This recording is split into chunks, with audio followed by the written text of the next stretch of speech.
Yeah, we should just mention while we're looking down through the grid, a couple of cars will be starting from the pit lane because they didn't, for various reasons, make it out into qualifying yesterday. The first of those is a Celine. Johnny Molam will be sharing with Fernando Monfardini in the number 13 full-speed racing car, and they will be starting from pit lane. Monfardini taking the start. The other car is the Matek Ford GT, Thomas Much. They had an engine rebuild yesterday, which they elected to take their time over because they would have been penalised 10 spots on the grid anyway, so why run the risk of bodging the job by rushing it? So that was why they're in the back of the field. They will join on at the back of the green flag lap. We're on board in the cockpit of the Nismo GTR, and I presume we have Michael Crum starting, do we? Yes, in the number 35 car. Get some interesting graphics from that when it's going, and you get a good idea of speeds and braking points on the circuit, so watch out for that on the onboards as we continue to scroll through our grid and we wait for the signal that starts the formation lap here behind the Wiesmann GT leading car. We've had a lap around this circuit in that car, and not only did it give us a good appreciation of the Wiesmann GT, but a fine appreciation of this circuit, and in particular just how much fun that triple is when you click all those apexes off in one big swoop. They'll all be trying to do that because smooth driving and fast lap times are going to be the name of the game when this third round of the FIA GT Championship gets underway. Following it round with the yellow flag, just so you know not to overtake it. And Alex Muller set free for the first time this year. This is going to be interesting, isn't it? Yeah, and he is a man with ambition. He really does want to excel. It's partly a personal thing for him. He wants his CV to be improved. Don't we all? Yeah. Well, he was third at Le Mans last weekend, which will do him no harm at all, with his old sparring partners at Jet Alliance in the Aston Martin. Lucas Littner-Hoyer, regulars will remember from previous seasons, until finances got the better of them, as they have for so many teams, of course. Lucas Littner-Hoyer and the Jet Alliance team used to have two cars here, and in fact won this event with the first and second last year for Aston Martin.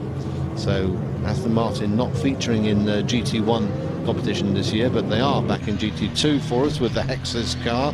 We're having a look back now from the pole-sitting GT2 car of Martin Ragginger. The Brixia Racing Porsche coming on board in the championship this year. Little specks on the camera there are not, I don't believe at this particular moment, rain. They're just little bits of dirt that have been spat up. So at the moment we don't have rain anywhere on the circuit. And we have a dry race. They are starting on dry tyres. They've got two sets. This is the set they qualified with, so they're already slightly warm. And as we say, the whole trick about this is to make those go an hour. They're all brim full of petrol. The tank size maximum is 100 litres of petrol, so they're all full up with fuel to try and run the full hour and make the most of this set of tyres, and then make the second set last for the second hour. That's the plan anyway.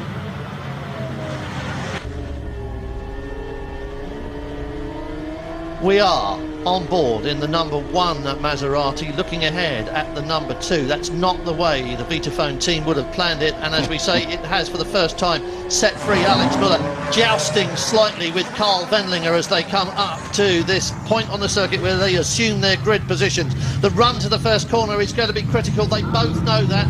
It's Alex Muller who should control this race when the leading car, the Wiesmann GT, pulls aside into pit lane. The pole man takes charge of the race. There comes the moment. Muller is in control. They're fat with fuel. Their heartbeats are up around 200 beats a minute.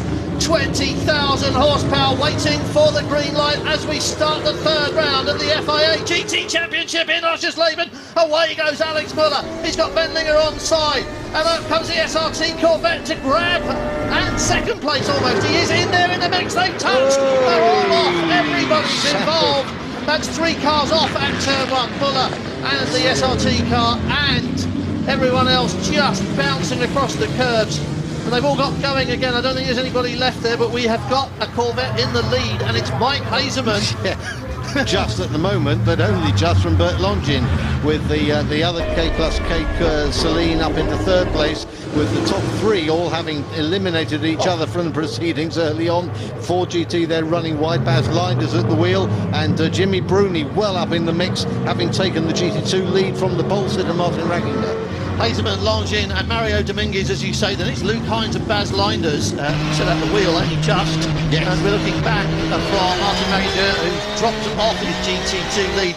Well, turn one provided the excitement that none of us really wanted. That run to the first corner was always going to be a breathtaking one. Oops. And that's an unexpected That's little moment car. for who's at the wheel of that one at the moment, Matthias Russo. Matthias Russo started that. So what will be interesting now would be to watch the first row and a half of the grid trying to make their way back up through the field, assuming that they are all healthy. It depends whether they're undamaged. That incident under investigation, unsurprisingly, from race control. But I think when you try and get three wide into a 90-degree corner at 150 kilometres an hour, there is going to be trouble, isn't there? Yeah, and Alex Muller just got thoroughly squeezed from both sides. There's Celine on one side and the Corvette on the other, and it just wasn't going to work. And there's no cars left there, and I'm looking, where are they? They into pit lane, there's no red lights coming on, so I think they must all be out there on track trying to assess what the damage was and whether they can continue. Right, Xavier Martin has come into the pits. He has. Thomas Much has come into the pits, but that's for a stop-go, which they have to have for the engine change. So that should be okay. That should rejoin without too much trouble. The more concern would be for Xavier Martin in the Luc Alphand Corvette. That was very much involved in that turn one incident. There is the number one Maserati. So Alex Muller set free is what we were hoping for. There is the 19 car. That's the Luc Alphand Aventure, and as you say, it was with the emphasis on thick, in the thick of that. Yeah. A little bit of dust. Don't worry about that. That's just running wide on the edge of the track. Hazeman leads it from Longin and then Dominguez. Then we've got a bit of a gap back to Luke Hines. Yeah. And then this man, Andrea Bertolini. He seems to have come best out of the early upsets, doesn't he? Yes. But where is the number two car at the moment? It's not. Is it on yours? It's not on my screen. No, everybody's there. So It's got to be here somewhere. Here he is, 18th place, right down the bottom of the page, and just set his the best middle sector time of the race. So we can assume, I think, that there's not much wrong with it. No, he's making his way up through the field in the back of the last shot. Just saw him making his way past a couple more GT2 cars, but this is the GT2 lead battle at the moment. Jimmy Bruni just holding off from the Martin Ragginger Porsche there, and we're on board with Martin now. And he won't be happy to have lost his pole position, but he knew that first turn was going to be a busy one. And to be quite honest, if you come out of it second in GT2 and untouched, I think you've done rather well, whoever you are. Bruni, of course, ever the opportunist, has stolen the lead, but that car is heavy. It'll get a little bit quicker as you start to see the speed of the Maserati. We're riding with Bertolini, and in front of him, Luke Hines in the Celine, bouncing across the curb. See how difficult it is. This racetrack is full of car in front of him, absolutely full of car. He's faster, but he can't find a way past. This is one of the classic places on the back straight coming up towards the S's, but no outraging opportunities. We've seen a little bit of sneaky overtaking going on here on this right-hander, dropping down towards the start-finish straight, but nothing this time. And the classic moment is braking for turn one, but as we have already seen, that can go horribly. It has its own perils, doesn't it, yes, Richard? Doesn't it? Side by side, Bertolini has come out of the draft, but not able to out-accelerate the Celine, the turbo Celine that just holding the pace. However, Bertolini much better under the brakes in spite of the extra weight on that Maserati, and takes the place. So that's Bertolini up to fourth. Well, Andrea Bertolini looking very smooth indeed, but that's what we expect. Let's have a look and see how Alex Muller is getting on. Where is the number two car? He's moved up quite a lot. Yeah. He's found his way basically through the GT2s, and he's attached to the back end of the Nismo. There he is, in the middle of this pack. We're on board with him now, and in front of him, I think that's the Luc Alphand car having rejoined Xavier Martin. Yes. You can tell by the gaffer tape on the front that holds it together, duct tape if you're in that business. and Muller, I can't see any signs of damage on this guy. And I think he just got squashed, as you say, in turn one, and carried off between the two of them. They all went straight on and took him with them. Yes, well, I think while Xavier Martin was tucked up the inside and unable to make the corner, as Martin straight lined the corner, he simply took Muller with him, and by extension Wendlinger. So all three of them ended up going off to the wrong wrong part of the circuit, diving down the inside, looking for a way past Martin, but he's not going to make it stick there. And of course this is for, well, it won't be for position, so it would bet that Masson is at least a lap down on this, isn't he? Yes, he is. He's 2 laps adrift of the leader as we look at the timing screens. So really there should be a blue flag for him at this point in time. In theory, yes. Very disappointing too for Alex Muller, having done all the hard work to get up onto the front row, then to be nerfed all the way back down to the bottom of the field. He's got a lot of work to do this afternoon before handing over to Miguel Ramos. Well, he's doing it, Graham. He just glued to the back end of that Corvette, and he tried to go through with it past the GT2 Ferrari, but it didn't happen. So now he's got to do it by himself, and there is the pass, nice and easy. Past the roader, long left, balance it on the throttle, resist the temptation to squeeze it until you can see the apex on the far side and then go. And that is one of the features of this racetrack. Too much throttle too soon and you will be joining the insects in the grass. And it's so tempting because some of these corners just go on and on and on and on and on. As will this battle, I suspect, all afternoon between Ferrari and Porsche. They're glued together, these two cars. Jimmy Bruni in the Ferrari ahead of us. We're on board with Martin Ragginger in the Brixia Racing Porsche. Always have to just take a breath and say Porsche instead of Aston Martin. But on the other hand, very characteristic driving style we've seen from Martin Ragginger everywhere he goes. Lots of elbows going on in the cockpit when he's at the wheel, but it doesn't seem to be indicative of panic or even trying really hard. It just seems to be his driving style. Some drivers are normally, they're very, very smooth, but Ragginger, he does in fact rag it. Yes, ragged, he does, doesn't he? He does rag it very hard. Very ragged. And still, Alex Muller hasn't been able to get past the Xavier Martin Corvette. He really needs to. This is a different battle up front. That's Bert Longin still in second place, 3 seconds behind Mike Hazeman, and with Mario Dominguez, our very own Mexican driver, breathing down his neck, which is not what you want from a Mexican just at the moment, is it? Hasn't he shown well since he came into the championship this year, though, for essentially a single-seat man, but has taken the sports cars very well indeed, and given some strong performances in what is quite an aged car now. Indeed, but the rules have been adjusted to help the aged cars compete on level terms. Some would say a bit too level.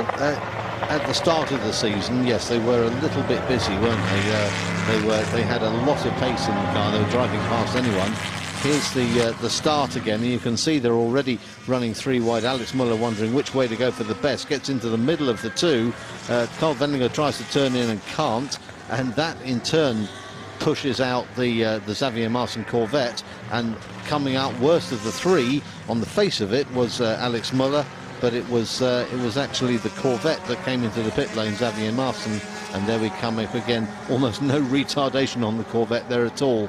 And I suppose if you have to point a finger, that may be where it ends up being pointed. Well, I'm not so sure about that. I'm going to reserve my judgment on that one. Mario Dominguez has made up that place on Bert Longin. Got the Celine ahead. That battle has been going on since the first corner, really. And already we're seeing that Dominguez has made his way past, but Bert Longin is not prepared to give up on it. Bertolini holding a watching brief behind just to see if those two can take each other out and leave the space open for him. Mike Hazeman, meanwhile, is doing what all racing drivers long to do, and that is clear off. He's unwinding his laps at his own race. Here's the pass from Dominguez on the brakes. Little bit, and he only just skated that through on turn 1, and I think Bert Longin wasn't so much overtaken as stayed just well out of the way. Avoiding the accident, wasn't he, I think? Yes, sure, I don't want anything to do with that. Watching all that going on and kind of expecting the Celine to go straight on and therefore not cost him the place, but eventually Dominguez, with his immense car control, was able to bring the Celine into something like a line going around the corner and managed to make the pass stick. In fact, slightly now pulling away. K plus K will be happy about that. Bert Longin, Yep. I'm sure, won't be happy about that because it really was have an accident or get out of the way, wasn't it? Yeah. And Mario Dominguez very nearly had the accident all by himself, as Graham says. But now Longin is just glued to the back end. He's no faster, is he? Just tried that wild move and he's not pulling away. Behind is Bertolini in the number 1 Maserati. Alex Muller's now up into 8th place, having found a way past Michael Krum. So he's getting on with it, but we were really looking forward to seeing Muller set free. He's followed the number 1 car around at Silverstone and Adria in the opening stint. And this time he was clear at the front and he knew that he had to get away at the front. I think he got a little bit overpowered on the run towards the first corner, and I'm not entirely sure that when the race stewards watch that again, they won't think that he'd been past and came back and thought, hello, it's a late braking party, fair enough, I'll join in. And the reason he got squashed is because he was between them and shouldn't have been. Shouldn't have been, perhaps. Yep, there is that view. Alex Muller, in the meantime, in the number 2 Maserati, has set the race's fastest lap in his recovery drive. Here are the 2 CRS cars together. Rob Bell ahead of Tim Mullen. 55 is Tim Mullen and 56 is Rob Bell. Good to see them running well. They've had a catalogue of woes this season, clipping the curb pretty hard there, Tim Mullen, but you've got to be able to ride some of these curves in order to get the lap times down.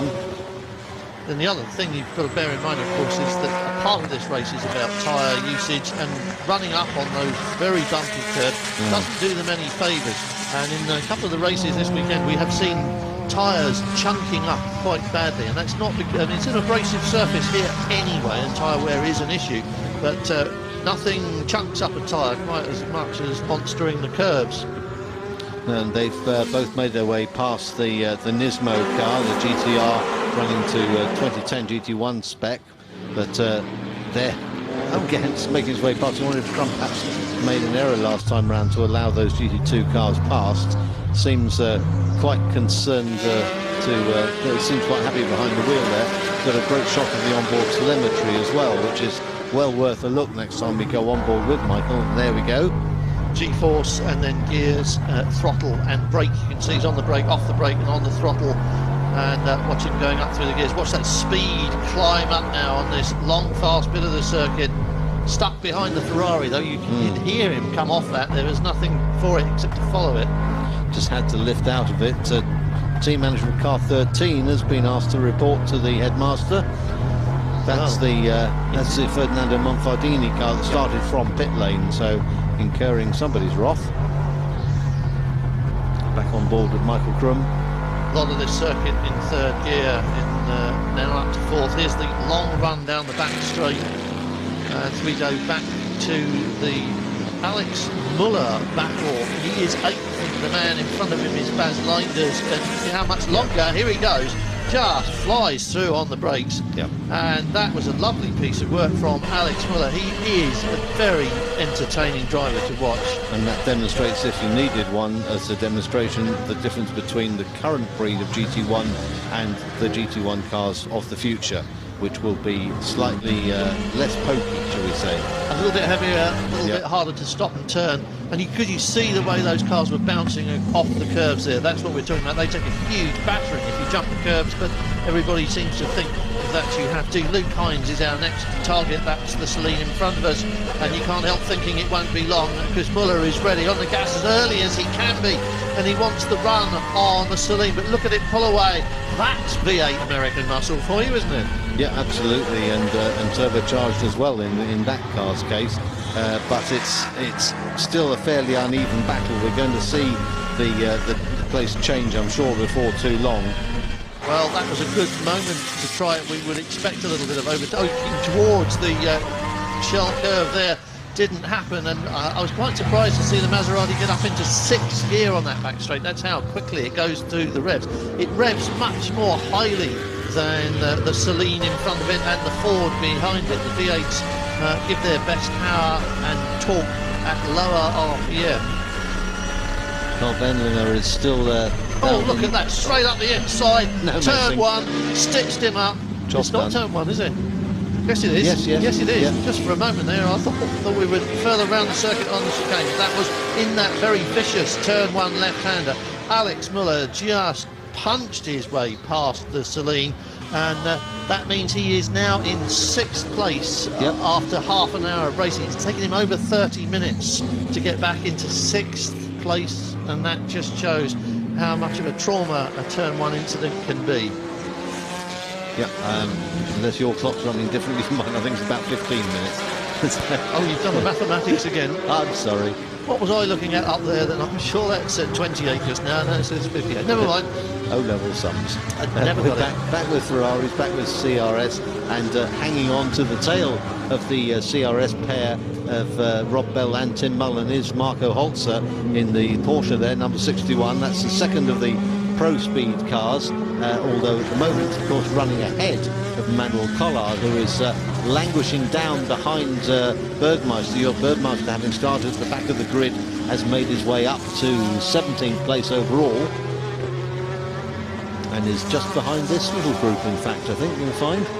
Once Thomas Mutsch and Ferdinando Monfardini clear out of the way, your Bergmeister's next. There is his car in the background, the red and white one. The two cars in between are not in the same class, but are still battling for places. Ferdinando Monfardini is just ahead of Thomas Mutsch on the timing and scoring, and has he made his way past as the GT2 battle further down the field comes through the screen. That's Collard at the front and struggling to stay ahead of Paolo Roberti in the BMS Scuderia Italia car. His teammate is in close attention. I'm through. So this 3-car battle over 2nd place. And 3 cars, remember, involved in that turn 1 incident were Carl Wendlinger, who is now 4th, Alex Muller, who is now 5th, and where is the Corvette which lost 2 laps in the pits, did it? Being strapped up afterwards, and he's, oh dear, right down the tail end. They did a driver change as well. It's Thomas Biaggi at the wheel, and he's in 20-something place now. 22nd for Thomas Biaggi in the SRT Corvette. That's not really what he would have wanted on his SRT is the Luc Alphon Corvette for Thomas Biaggi, first time through in the Luc Alphon team. On board with the race leader at the moment. We haven't seen much of Mike Haseman, and I'm not going to talk about the car too much because we don't want to curse another one, but his teammates in the pit lane with Haley. Anthony, Mike's gotten off to a great start, and he was very lucky to avoid that collision on the first corner. Yeah, I don't really know what happened. I think Wendlinger came in too fast, and then I think the first 3 cars crashed, so we were a bit lucky, but I must say also he did a great job. He chose the right corner, and he already said before, if there's a crash I have to be there, and it's exactly what he did, so he did a great job. Great. Look forward to seeing you out there. Thank you, Anthony. Just a glaring illustration there of what we were talking about earlier about driver fitness. Some of the drivers in this championship take fitness very seriously, and as you could clearly see, Anthony Koopman is one of them, probably the fittest driver here, and his ex-teammate Bert Longin, who is still in 2nd place, is another one, and they had a very, very serious fitness regime. I think Bert Longin even trains his eyesight. Yes, they all have their own little peculiarities as to what they like to do to try and tweak the performance. A lot of drivers have taken eyesight testing to the limit and look to be able to focus further and further ahead. Bert Longin putting in the quickest of the laps for the 3 cars that are making up this battle on screen now for 2nd place. It is still Longin holding it from Bertolini, with Carl Wendlinger in 3rd. Wendlinger and Bertolini lapping within 1,000th of a second of each other last time round. 7 seconds behind them, and you'll catch glimpses of it occasionally from the trackside cameras, is the number 2 Maserati of Alex Muller. You might just see a glimpse of black and blue at the top of your screen. So all of the people, apart from the Luc Alphon Corvette, who were involved in that turn 1 fracas, seem to have got it all back together again as we head towards the 30-minute marker. and some 15 laps in it. Remember, what we're looking for, everybody, is to go as long as possible in this first stint on board with the number 1 Maserati of Bertolini, looking for an hour or so from that full 100-litre fill-up at the start of the race and the set of tyres they qualified on. And there is Alex Muller, and you can see now that he can see the car he's chasing, and that's such a big encouragement to a racing driver. And he'll be able to see the tail end of Wendlinger's Celine, and he'll have something to aim at. Down in GT2, we should mention that Martin Ragginger has taken the class lead away from Jimmy Bruni, and so he now heads GT2. Thomas Much is Ford GT between the two of them as we look at the timing at the moment. We're on board with Alex Muller chasing down that 3-car battle for second place, because he wants to join in as well. Ideally, he'd like to be battling for the lead, and I'm sure we'll feel that rightfully he should be. Hazeman leads it by 11 seconds from Bert Longines, and it's 1 second back to Bertolini, and then it is 0.4 of a second back to Karl Wendlinger, and then 7 seconds back to Alex Muller. So Muller coming forward, and this 3-car battle for second place has now become a matter of millimetres, not fractions of a second. Thomas Biaggi making his way up onto screen 1 of timing and scoring as he fights his way through the GT2 field to get back up to somewhere near his rightful place. Karl Wendlinger in the red and silver Celine here, jumping across the curves, chasing down that black and blue Maserati of Andrea Bertolini as they rattle off another lap of the unfortunate and perhaps troubled BMS Ferrari. Yeah. And in the background there, yet another of the Celines, and this is Karl Wendlinger, who wants to get on with this and wants to get past it. Drop back. You can see he was almost touching the back end of the Maserati earlier on, but now as they get their way past the Ferrari, he's lost a bit of ground and he's going to have to close up. We're on board with Bertolini, 5th gear, and then 6th. There are only 2 places on the circuit. You see number 6 on the gear shift indicator. Turn 1, 90 degrees, down towards Hotel. Great viewing on the... Oh, that's not going to be fixed in a big hurry, is it? That's that's a very interesting. What's happened there? 77. Yeah. That's the other BMS car. So whether those two were involved in the same incident, we'll have to wait for a replay to see. But that, I'm afraid, is a retirement for Emmanuel Collard. No drive today for Richard Westbrook, and after 2 victories in the first 2 rounds, down to earth literally with a bump.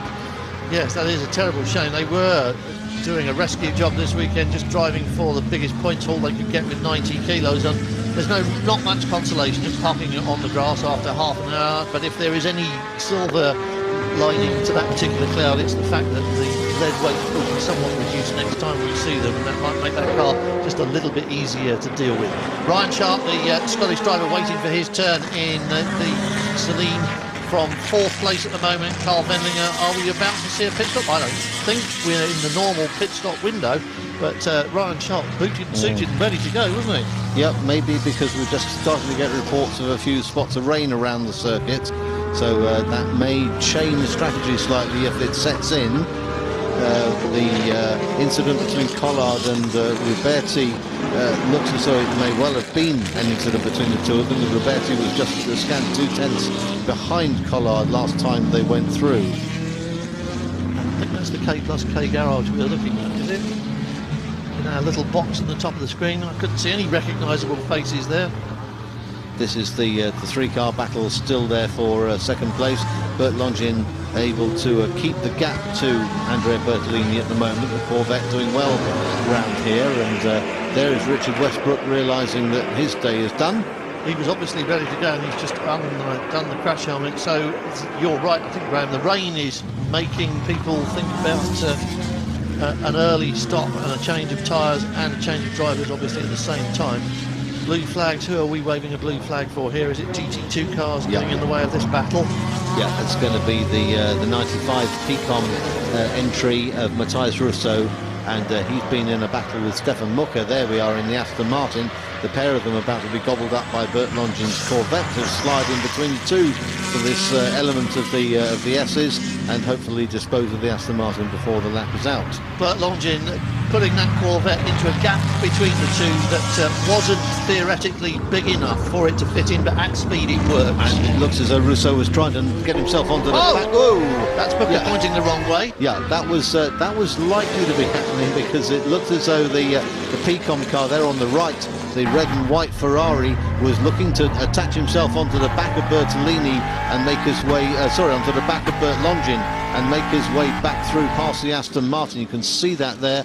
The Aston just spinning on the way into the corner, and did he get a tap from behind from the Ferrari? Well, we didn't see it well enough to see to have an opinion, I don't think, from there. No. But I think the odds are that was a little bit of a nudge going into the corner, and you bet that Stefan Booker thought he was going to take his line, and then there was a Ferrari that he wasn't expecting or didn't want. Alex Muller making up time. His gap back to Carl Venninger now below 4 seconds, and last time round lapping 2.5 seconds quicker, and the threesome ahead. Well, Alex Muller has definitely got the red mist, hasn't he? Yeah. And as you say, Graham, he was 7 seconds a while ago. It's 4 now. He is definitely in the hunt. Alex Muller wants to hand this car over back where he started it, in the lead, and that's the end for Picom, isn't it? Matthias Rousseau parking it on the grass, and that's him walking away. I think Stefan Booker, we saw, continued, and there's still a yellow flag out at turn 1. And that's because of that car on the grass. Back on board with Muller now as he continues his pursuit of Wendlinger. 20 laps into it, 30 minutes more or less. You can just see the car ahead up in the distance there. Here is our leader, though. Mike Hazelman is the man who's really benefiting from all this activity going on behind him. He's managed to keep the pedal to the metal and stretched his advantage over Bert Longin to nearly 13 seconds. Still got to deal with the traffic, however, and that sort of thing doesn't help him very much. That's your Bergmeister in the GT2 car. They've still got to take a line through the corners, of course, the GT2 cars, and you can't just make the car disappear because someone fast is coming up behind. Bergmeister looked to have taken Tim Mullen on that last corner. There's half a lap of this circuit, and that was more or less it, where the GT2 cars are just about as fast as the GT1s, and you just have to wait until you get to a pit like this, where you can use your horsepower on the long back straight to go past. It's all about patience. A lot of this race here at Oschersleben will be a waiting game, some of it waiting to get the throttle down in the long corners, and some of it waiting for slower traffic to move aside and give you a bit of room to go by. Yep, looks as though the Bergmeister Ferrari, the Porsche, is now going to be trying to get up on terms with Rob Bell in the leading car of this foursome on screen now. That's the CRS car number 56, who's still got a yellow flag down at turn 1, so no overtaking opportunities here, whether for Lappery or for place gaining. Mike Hazelman will have to be patient. And there are parts of this circuit, Richard, where the GT2 cars are every bit as quick as the GT1 through the tight stuff. Makes his way by now, though, and that leaves the road clear for Jörg Bergmeister to see the back of Andrew Kirkcaldy's Ferrari and to want to attach himself firmly to it and make his way past. At the moment, Draginger is about 4 seconds clear of Bruni, and Kirkcaldy breaking himself there, running very wide into that turn and leaving the door wide open. Somebody with the experience of Bergmeister, been a Porsche factory driver for many a year, would need no second invitation and should now disappear off into the middle distance. So in time he will have to hand the car over to his co-driver, who sadly is not as quick as him and will be the first to admit. Here's the battle.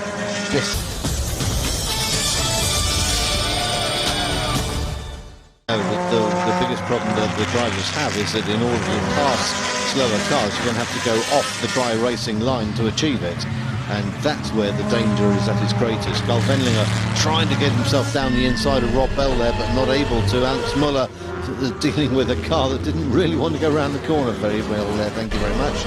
But he in turn now will make his way past the CRS car.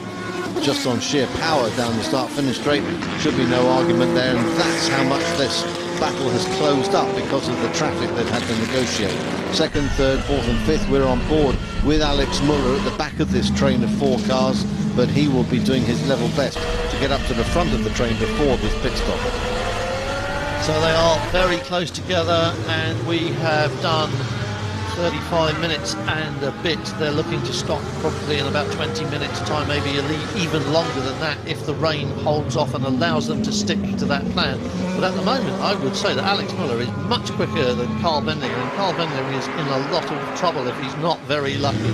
Alex Muller is very racy. Wendlinger can't get past the Maserati in front of him. Muller's right behind him now. Was 7, then it was 3, then it was 2, and now it is, as you can see, just a fag paper between them. And Andrea Bertolini in the number 1 car we're riding with still cannot get a run on Bert Longin in the SRT Corvette, despite all the traffic, and that's Bergmeister being passed there, and he wants to go with him and can't.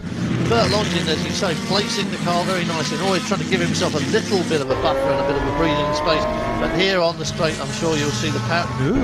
Bergmeister doesn't want to have anything to do with that, does he? No, well, he's in hot pursuit of Jimmy Bruni, having made his way up to 3rd in class from his back of the grid start. Jörg Bergmeister is now only 3 seconds behind Jimmy Bruni, and if he can improve that position further before he hands over to David Ashburn for the middle stint, then he will be a happy man indeed. Giving way there though to Alex Muller in turn 1. As Bertolini went past Bergmeister, he gave him a little derisory wave, I think an ironic wave, like thanks a lot, pal.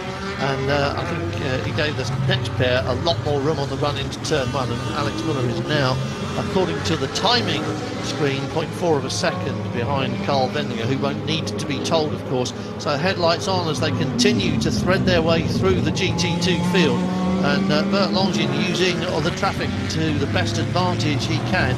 But it's just depends on how you come up on slower cars as to whether it's good or bad for you. Now, whether it's traffic or whether it's other factors, I know not, but Mike Hazelman's lead has been halved since we last looked at it at some nearly 12 seconds. It's now down to 5.7. May just be the conditions. He may well find that he's making his way through the traffic first, and the other cars will only know the leaders are lapping them after Mike Hazelman has come through, and very often the leading car has a bit more of a problem with slower traffic. It may well be that the Corvette's dancing about a bit, as they all are, and through goes Bertolini on the Nissan GTR, which pulls out a way to allow all 3 cars to pass by, and may well even allow Jimmy Bruni past. But see how quickly Jörg Bergmeister has got up onto the back of Jimmy Bruni. The lot of work of Carl Wendlinger makes it down the inside. He's made his way past after laps and laps and laps of following Andrea Bertolini's number 1 Maserati. He's made his way through now. Will Bertolini in the heavier car allow his teammate Muller past in pursuit of the Celine? Yes. Yes, he will. Simple answer. Absolutely. May not have much option.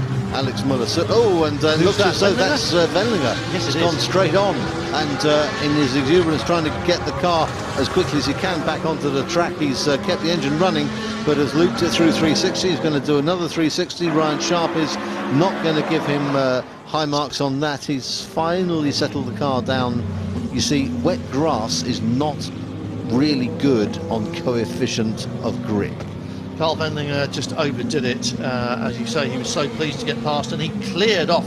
Got 2 or 3 car lengths up the road before he arrived at that corner. Just went in too hot, paid the price, off he went. He'll be in pit lane if he can bring it back. And that has really played very much into the hands of these boys. Mike Hazelman and Bert Longin first and second, and now it's Bertolini who's been passed by Muller, and they are 3rd and 4th. So this is looking very good for not only a home win, but also for a championship lead increase for the Vitaphone crew. If they can take a big lead to Spa, they're going to be jolly happy indeed. Yeah, and delighted they will be to have this sort of activity and result in their home race. Now, Vitaphone, of course, a German-based operation, and Alex Muller finally getting what he wanted, which is a bit of clear track to go and attack Bert Longin. Bert Longin in turn has reduced the gap between himself and Mike Hazelman to less than 4 seconds last time round, and you wonder whether Mike's starting to struggle on the tyres, although his last lap time was improved. Looks like that windscreen is dry again, although the The wiper is still flitting across it. A couple of specks of rain on the window of the commentary box, but they've been there more or less since we came on air, so that really doesn't help us as a guide. Here's the race leader, someone we haven't seen for a long time, looking, as you say, Graham, very well. Still rain falling there. Listening, that sounds perfect as well, doesn't it? There doesn't seem to be anything wrong with that. And Mike Hazelman looking strong, but as you say, that's second place behind him. There's Bert Longin in the SRT car, and here comes third place. This is Alex Muller, just whistling past the GT2 cars and really tracking down after Longin and then Hazelman. Yeah, putting a lap on Martin Ragginger, who's the GT2 leader in that white Porsche with the red bar on the nose. Second place in GT2 has now gone to Jörg Bergmeister, who's made his way past Jimmy Bruni. But back on board with the Maserati number 1. This is the car we were looking through the windshield of just a moment ago, and he in turn will make his way up onto the back of Martin Ragginger's Brixia Porsche. And he would have liked, I think, to have gone through there if he possibly could, but Porsche carrying enough advantage at the start of the straight to still have one at the end of the straight, so Bertolini will have to be relatively patient now, maybe have a run into Hasseröder up the inside, but it's a bit of a gap there. Oh, Ragginger's got it all wrong in the middle of the corner, and he nearly tripped over him. That's just so dangerous, isn't it? That if somebody else has a moment, you can become part of it. It almost took out the Maserati there, and look at Alex Muller. Oh, what's it That's what we like to see. Well done, Alex. Brilliant stuff. This is on board the Porsche that we've just seen pass by Bertolini. I think Martin realised that he'd made that mistake in Hasseröder and waved Bertolini through in the end. Well, rain getting heavier in some places out there. There is definite water clearance going on. The umbrellas are all up among the spectators. We have a black cloud that's parked above the Oschersleben circuit all around us. In fact, the sky is lighter now, and the rain just appears to be moving through, but very slowly. That's Bertolini with the wiper going full chat at the moment in fourth place. Ahead of him by some 2.5-3 seconds is Alex Muller. Hazelman has now just got less than 2 seconds of a lead over second place Bert Longin, and Muller is right behind him, but he's stuck behind traffic. Now we're going to see some fireworks, because Alex Muller definitely has got it across him this afternoon after that turn 1 incident that sent him right down into the 20s. And Hazelman's, there's Longin, there is the 51 AF Corsa car in front of Alex Muller, but of course he's just due for lappery at the moment. He'll just be passed in a moment, but Alex Muller of course needs to get it done as quickly as possible, but he doesn't want to trip over him. There it goes. Nice clean pass in the end. In front is now the black and white Corvette in second place. Bert Longin, your days in second place, I can't help thinking, are numbered, because Alex Muller is the thing at the moment on this circuit, and he is running in the 30s, and almost no one is, except Carl Vending is the only other person back on track in fifth place and running in 130s. How about that? Somewhere down the road we've lost Jörg Bergmeister from the GT2 battle. He's tumbling down the order. Haven't seen, there he is. There we are. Haven't seen the yellow flag around the circuit, but he's got off into the gravel. We didn't see that happen. Don't know if he went out on his own or whether he had assistance from outside. Alex Muller as the other approach to the pit lane entrance. Well, he managed to pick that up and get away with it, and I think that was poor luck than anything else, but if I was him, I'd be needing a pit stop of some kind now. Yep, I think so. Here's Mike Hazelman's going through turn 1, followed by Bert Longin, followed by Alex Muller. The two of them able to match times in spite of that moment from Alex Muller, and Mike Hazelman's just pulling out a fraction of a second that time round, almost back up to 3 seconds his lead, but it's not going to be enough if Alex Muller carries on the way he's been going. Well, he's got to have another think about it now, Alex Muller, or at least he ought to, but he doesn't. Look at him, he hasn't backed off even slightly. He collected it up, did the rallying thing, and his best Sebastian Loeb impression. Michael Bartels has got his helmet on, but he always gets ready early for his stint in the number 1 car, so that doesn't necessarily mean that the pit stop is imminent. I would guess we've got another 14 minutes and 41 seconds before they think about really coming in, unless it rains. But Muller now has got Longin in his sights, hasn't he? This is it. Yeah, this is going to happen. This is going to happen anytime soon, isn't it? Maybe into turn one if he's feeling really brave. They're coming through the Shell and Mebo S's up towards the right-hander at the top of the hill there. Small climb up towards past the past the pit lane exit entrance, and then on to start finish. On the gas now, Alex Muller wants it going into turn one. There are no yellow flags there anymore. But look at that Corvette. Bert Longin using the power, placing it in the middle of the track. He's got everything, but Muller's going for the inside anyway. He's late on the brakes and he didn't quite get it there. That was touch and go though from a long way back. That Maserati was very light on the brakes, and Muller now very early on the throttle, snatching at the steering wheel as the back end tries to get away from him. Bert Longin breathe again, but there's another big straight coming up. And when they get round to the back of the circuit, he's going to try that. And I think that's Bergmeister's gravel they've all got to deal with there. Yes, looks like your Bergmeister's been towed back on and dragged a load of gravel with him. That'll make life interesting. And Muller, again, looking very racy through these corners. Bert Longin a little more cautious, but he can't afford to be, because Muller will gobble him up. And he's going to do it now. I'm sure that he thinks now is his chance. Front end of the Corvette just getting away there, slewing wide. Back straight then. Can it be here? Oh, look at this. On the curbs, on the gas, underneath the rear wing. And again, the Corvette uses that power and eases away. Will he make a dive for the inside going into the shelter? No, he's not close enough. But are they towing up to Mike Hazelman? No, they're not. Everyone's pretty much stable at the moment. So this battle continues for second place, and we've got, for the first time, I think, significant rain on the lens of a camera around the circuit. Seen sprinkles of it on the windscreens. What about this time, Graham? Is he close enough? No. Well, it was when he came onto the straight, but again, look at that V8 Corvette power just easing away the slightly larger restrictor they've been given on the Corvette this time, allowing the power to be put down on the road better than ever before. And Alex Muller's doing everything he can, everything he knows to get that Maserati on terms with Bert Longin. But as soon as he gets up to the back of him, then that's the end of it.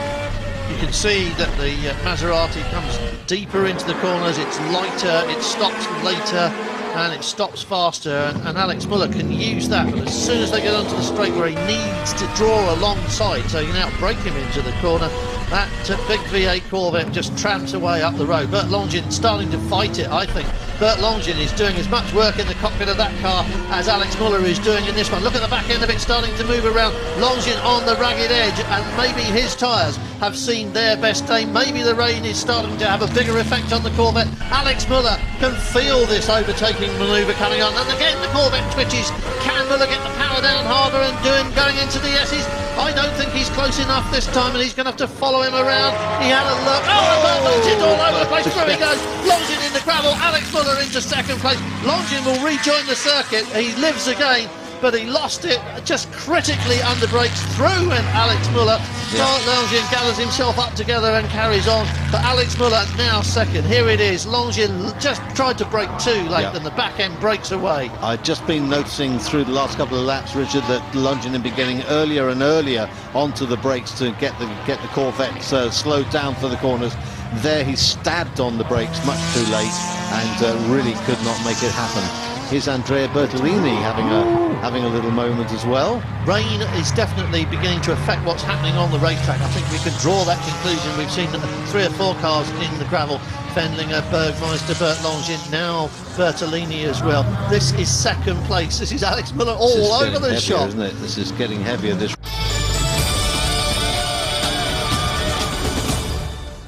And he'll be handing that car over to Miguel Ramos, and the rain has made them bring forward their pit stop, and the advantage that the Maserati has of being able to use its tyres and its fuels for a little bit longer than everybody else, eroded by the rain. That will have upset their game plan just about as much as being knocked off in turn one probably did. Yes, absolutely. It's there's the stop finally. It's gone to the wrong garage, and that's very un-Alex Muller. He's the Maserati are normally really up to speed on their pit stops, but that was an elementary mistake, pulling into the wrong pit there side by side, the tyres were laid out for both cars, and unfortunately he didn't look ahead to the pit board with the number 2 on, which would have indicated his stopping point. Saw a set of tyres pulled up next to them, and then had to be pushed forwards to his own stand. We're on board meanwhile with Anthony Kumpen, who's taken over the PK Racing car from Mike Hazemans, and we'll be discovering just how slippery it is out there. But at least now they're all going to be going on to the right tyres. Miguel Ramos leaving in the number 2 car. We're on board with him. His first wet run, and he's here going at to join in Oschersleben second this weekend. place. Look, there is on the left of your picture is the number 4 Corvette. Yep. Going into turn 1. Anthony Kumpen is back in the lead, and that little bit of a fluff going into the pit stop has cost Alex Muller and Miguel Ramos, as it now is, about 3 or 4 seconds, and that has dropped them out of that close battle for the lead. And Miguel Ramos is going to have to do it all again. If you're watching the live timing at home on mstworld.com, you can see Ramos' name at the top of the leaderboard, but when they come around at the end of this lap, that will correct itself. That's GT2 leader Jimmy Bruni in to hand over for Tony Vielander, and we know just how good he can be in the wet. Yes, that could be interesting, couldn't it? Vielander, for those of you who don't remember, we saw in a Maserati in a monsoon at Mugello a couple of years ago, and drove out of his skin, didn't he? Yep, absolutely. It was wet feet weather there at Mugello that weekend, and in the Plating Sara-free Maserati, Tony Vielander made everybody else on the track look rank amateur. Yes. There's Luke Hines bringing in the number 11 Celine. This is one of the full-speed racing cars, Graham Nash's team. He will hand over to Stéphane Lemaire, the Belgian driver.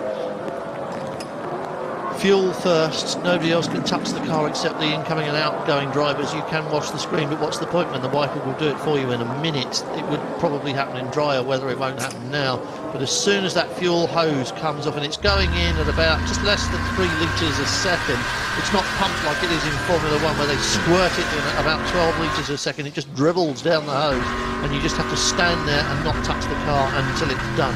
Conditions are very wet indeed, as you just saw looking through the windscreen of Anthony Kumpen's Corvette. And the big difference now, Richard, is that with everybody on full wet tyres, the amount of spray that's going to be thrown up is going to multiply hugely, because the slick tyres don't throw up the spray in anything like the same way that the wets do. The groove tyres are designed to throw water out of the side and put more rubber back on the road.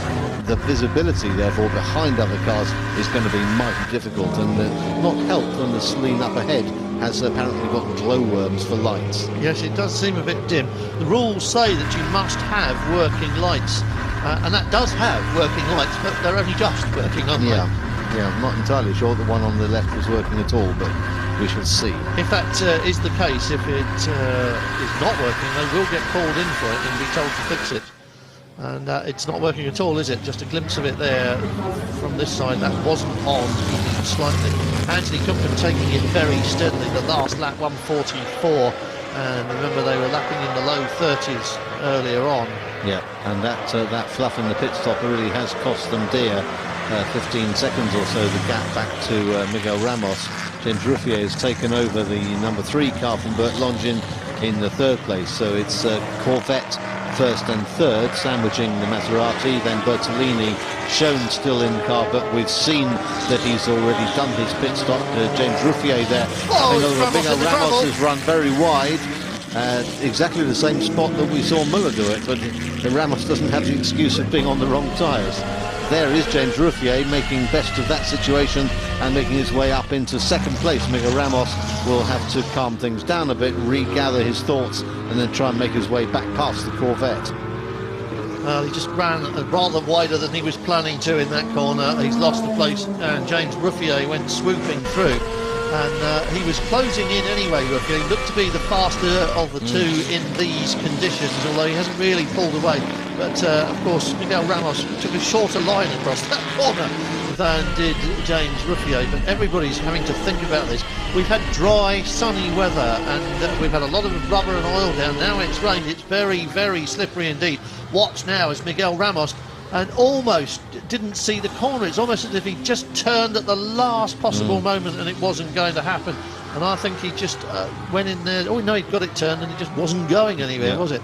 In fact, just understeered off. Yeah. So he got the wheels turned, and then only when it slowed down did they actually bite and try and turn the car at all. So he was trying to get round the corner. It just aquaplaned on a little bit. Front end pushed him wide into the corner and cost him a place. But he can still stay in touch with James Ruffier, who is dancing the Corvette around on the circuit as well. The back end of that floating away from him.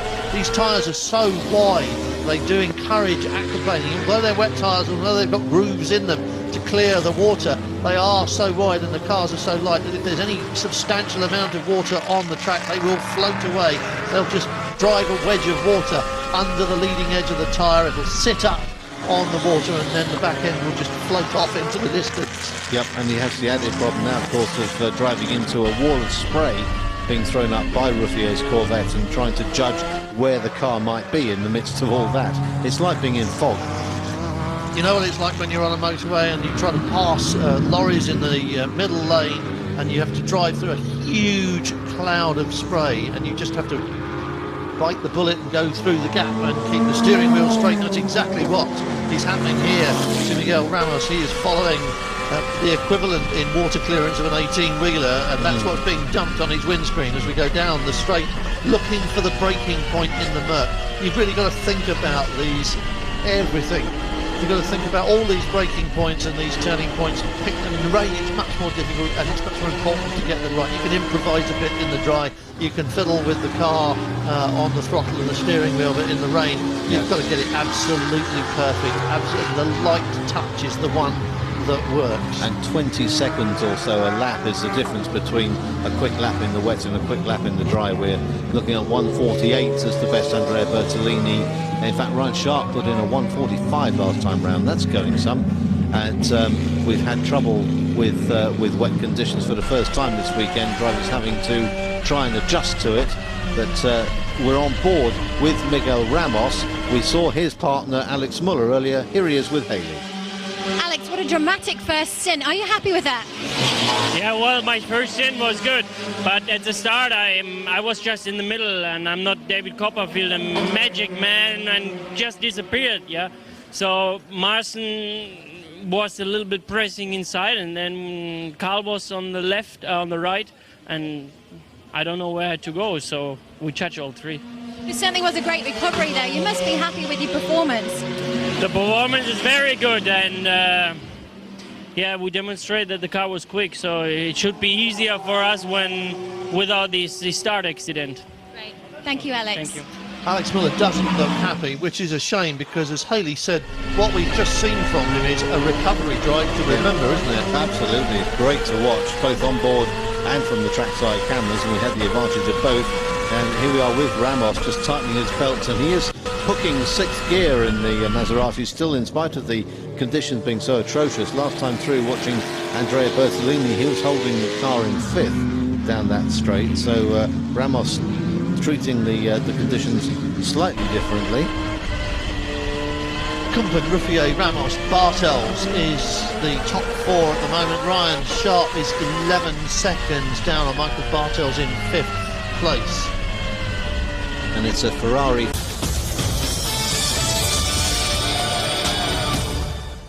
K plus K, Carl Vendinger showing a bit of strain there in the background. He had a busy turn one on lap one, and he had a busy excursion of his own and a great save. And somebody who didn't make a save, though, somebody who went off, one of the early casualties of the sprinkling of the rain, was Jörg Bergmeister, who had been brilliant in recovery from the back end of the grid after being sent there from pole position, and was right up to the front, and then he was the first sign that things had gone wrong and that the rain was beginning to get heavy, and he's been in pit lane with Haley. There he is now. You're battling your way from the back of the grid. You almost made it to second place, but then unfortunately it's early retirement. What happened with the car? It wasn't retirement. I just made a little mistake. I pushed pretty hard, and the track was a little damp already. Going in turn 3, locked up the rear a tiny bit, spun and was on the gravel, and it took unfortunately quite a while till they got me out of there. So now we're in the back again. Well, I hope you're still happy that you didn't go to your holiday and you did come to the track. Yeah, it was a fun weekend so far. I'm going to get back in the car now in the rain and see what we can do. Thank you, Jörg. Thank you. So Jörg Bowmaster putting his hand up for it. Wasn't the rain at all. No, just having a bit of a moment on his own. There is the car we're talking about, David Ashburn, car's owner, now at the wheel. And if he can keep it pointed in the right direction to hand back to Jörg at the end of his stint, then we'll see whether the factory Porsche driver Bergmeister can make good, or atone at least, for his error in that first stint. Here's Ryan Sharp, still trying to make up time on Bartels, and doing so at the tune of about a couple of seconds a lap at the moment, with the gap at over 7 seconds. Another 3 laps and they could well be on terms if Ryan Sharp is able to maintain his pace relative to that of Bartels ahead. Michael Bartels and Andrea Bertolini lead the GT1 Championship, arriving here. Anything on the podium would do for them, although Michael Bartels dearly wants to win his home race. And Michael Bartels knows perhaps better than anybody that patience and not just a virtue, patience and a little bit of caution can win races for you when conditions are like this, and it's sometimes better to take it slowly and finish the race than it is to try and win it by going all out. Ryan Sharp and Carl Vendinger do not have that option. They didn't finish in Adria. It's an 8-race season. They need the points here really, really badly, and they really have got to push, because they've got to try and get on the top step of the podium. They certainly need to be on the podium, and at the moment 5th place isn't the answer. No, it isn't, but it is the answer for the pairing that we were looking to step up to the mark, which is Anthony Kumpen and Mike Hazelmans. And Anthony Kumpen currently enjoying nearly half a minute's lead over James Ruffier in the SRT Corvette. I'll tell you what, that's not bad, because when he came out on track he was some 15 seconds clear, and that has doubled while he's been driving in the last sort of 15 minutes or so, and that's a strong and I'm sure a very pleasing performance for Anthony Kumpen when he looks at the lap times over the course of the next few days, as all drivers do. He's going to be very pleased with what he's done in these opening minutes of his middle stint. Yep, some of that may have been the anomaly that sometimes kicks in over the pit stop period, where cars come in and out of pit stops and cross the timing beam at different points. But even so, as you say, James Ruffier not able to do anything to eat into that advantage at Kumpen's over the last few laps. We're on board with Michael Bartels, who's trying to get his way past Miguel Ramos, who in turn is trying to make his way past the back marker. The team look on with a little bit of anxiety, I should think, in these conditions. I don't think there's going to be any dispute about it. I don't think Miguel Ramos is going to try and fight off his team leader, and with handfuls of opposite lock all round the circuit, Michael Bartels has bundled his way past with absolutely no trouble. Look at it, see the car snatching every time he touches the throttle. Michael Bartels having to grab at the wheel all the time, and you know, because we've seen it, that he's trying to treat this car as gently as you can, and that is the way to do it. Nurse it through, be gentle with it, and the lap times will be quicker. Backwards goes the 51AF Corsa car, and that is not good for them, because that was Alvaro Barber Lopez, according to the timing screen, and that was the car that was so strong in Adria. That was the car that was second in the GT2 Championship. Yes, looked as though they'd taken an early second stop, so there are two pit stops marked against the car already. So we've got Sean Edwards, meantime, coming up in the second of the Pro Speed cars. There it is, coming up on the back of Martin Raginger's teammate Luigi Lucchini, who doesn't have quite the speed in the car that Raginger has, and this a great chance for the young guns, Marco Holzer and Sean Edwards, who it is on board now, to lead the GT2, sorry, not to lead the GT2 category, because Tony Vielander still holds that lead. This is for second place. In third place in class, Chris Niarchos, currently still in second. Sean Edwards and Marco Holzer coming into the championship to try and run shotgun for Collard and Westbrook and fend off the Ferraris. With Collard and Westbrook now out of the running, it's still their job to deny points to their championship rivals. Big moment for the Aston Martin under braking there into turn one, as the Michael Bartels Maserati flashes his lights to all and sundry, let him know that he's approaching. Makes no difference to the Ferrari, who's going to take his line anyway. There is Ryan Sharp. Ryan Sharp now just a second behind Ramos in the second of the Maseratis, and still the quickest man out on the track in these conditions. There's been a message on the bottom of our screen regarding 13 and 78, 13 being the full-speed racing Celine, which is now Ferdinando Monfordini at the wheel, I believe. Started the car. Did he? Oh, right. Yeah. Okay, it must be Johnny Molam. And the other one, of course, is the Ferrari, which we saw without lights, and they are now, team manager, come to the office, please, because they're out there without lights, and in these conditions, that's obviously not an option. So it looks as though they are going to be asked to come in and turn their lights on or fix them. And through goes Miguel Ramos, past the Ferrari, very nicely staying out of the way. Michael Bartels, you saw in turn 1, wanted to get past, but decided not to, as Ryan Sharp skates the Celine. Oh, off goes the SRT car. No, James Ruffier. Oh dear. That's Just about everybody avoided everybody. This is the car that is running without lights. So if it would spin a bit further off the track, others might be able to avoid it better. The number 78 car, Diego Romanini at the wheel. BMS Scuderia Italia falling foul of the stewards if they don't get lights on that car. In the meantime, James Ruffier has fallen foul of the wet conditions and had that spin. This is the battle, though, for what was 4th position. There remains to be seen. No, there is Ruffier back. So this is now the battle for 3rd, with Ryan Sharp looking to overtake Miguel Ramos as soon as he possibly can and get off. Yeah, and get off in pursuit of Michael Bartels, who's already crossed the line to start his 46th lap. It didn't happen this time. This is Bartels turning into turn 1. Ramos with Ryan Sharp skating the Celine up the inside. Oh, they almost touched. They have touched, haven't they not?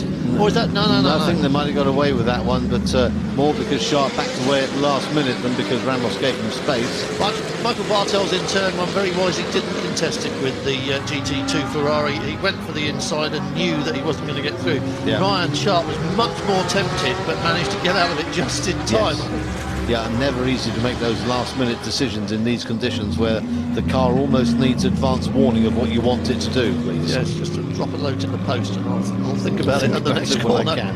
Oil flags out at turns 8 and 9. That's where we saw the SRT Corvette have its moment. James Ruffier, as a result of that, has tumbled down to 5th place from 2nd. I wonder if he just came across that Ferrari without lights in the murk there, and that's what caused him to trip up. Possibly. Here's the battle, however, that's still right Sharp just getting onto too much deep water there and losing pretty much any forward movement. The car pitching sideways through the apex of the corner. Carl Wendling watching very thoughtfully, but he's been there, as we saw earlier on. Carl Wendling has had all these moments of his own, and he knows what it's like out there at the moment, and he can't do anything. He's as nervous as we are, as Ryan Sharp comes right up on the back end of it now, trying to box him in behind the... Yes, he's done it. He's doing it side by side. They are door handle. The door handle. They're on the gravel. Sharp's through. That was very great stuff indeed from Ryan Sharp. And now goes straight past the Porsche and leaving Miguel Ramos thinking, what was all that? I think Ramos just didn't quite want to admit that Sharp was right alongside him, which he was. Turned into the corner, ended up bouncing off the Celine, which is made of something called unobtainium, which is rock hard and yet weighs nothing, and it was Ramos who came off the worst of that. Ryan Sharp was not going to give an inch. Well, he was clearly the quicker of the two, and he decided that now was the time, and as you say, Graham, come what may, he was going through there, wasn't he? Yep, and he'll now be off in pursuit of Michael Bartels. So we're on board with Ramos, watching the back of Ryan Sharp's car disappear. Here's Sharp fully down the inside. Ramos turns into him, and for the moment it looks as though Ryan Sharp was going to come off the worst, but he manages to keep the car somehow in a straight line, gently nursing the number 2 Maserati off onto the grass on the outside, and then straightening up his car to make the pass on the Brixia Porsche ahead.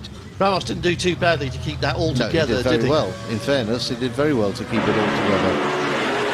But he's lost the place, and he's down in 4th. Ryan Sharp, as you say, now off in pursuit of Michael Bartels, but that little excursion and activity cost both he and Ramos time on that last lap against Kuhnken and Bartels, who are running in relatively clean air. Somewhere in that little murky cloud up ahead is the Celine of Ryan Sharp.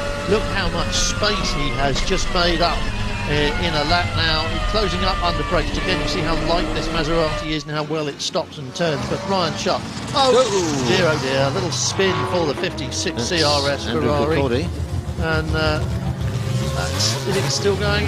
Yes, he's spitting gravel, but he's still going. If he can keep the momentum, it will dig itself out. But what he doesn't want is for it to slow down and stop as if he's stuck. But if you give it too much welly, it just pirouettes on the spot.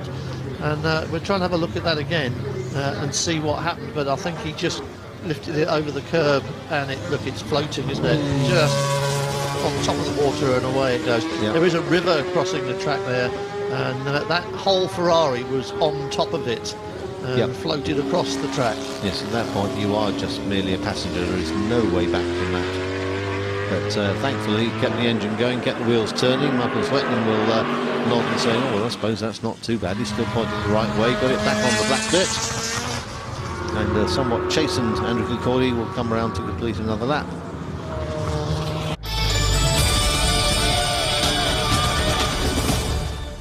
Any thoughts that Ramos might have had of stealthing back up onto the back of the Celine in Ryan Sharp's hands has come to naught. He does make his way past under the bridge at start-finish.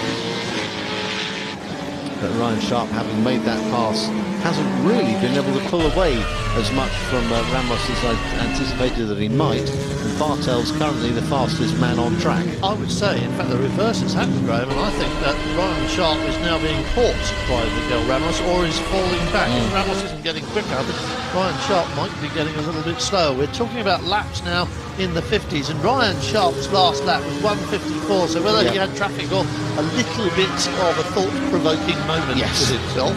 You suspect it was one or the other, don't you? The way he was going. In these conditions, even harder when you get caught up behind a slower car, because you've got to guess where it's going to go and how much track there is left to that ball of spray that you're staring at.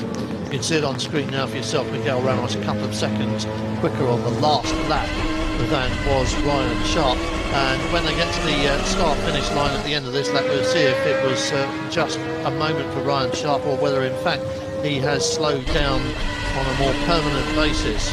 Miguel Ramos, of course, was in the car only for a short time when he was jumped on by Ryan Sharp. He may well have now got himself into the groove. You do have to get yourself very much into the rhythm and the routine of driving in these conditions with what seems like an impossible nightmare on your first lap out of the pits. After about 5 laps, you know what's going on and what you can do and what you can't. It gets a little bit easier, but it still requires all of your attention and every little bit of skill you can find in your race suit.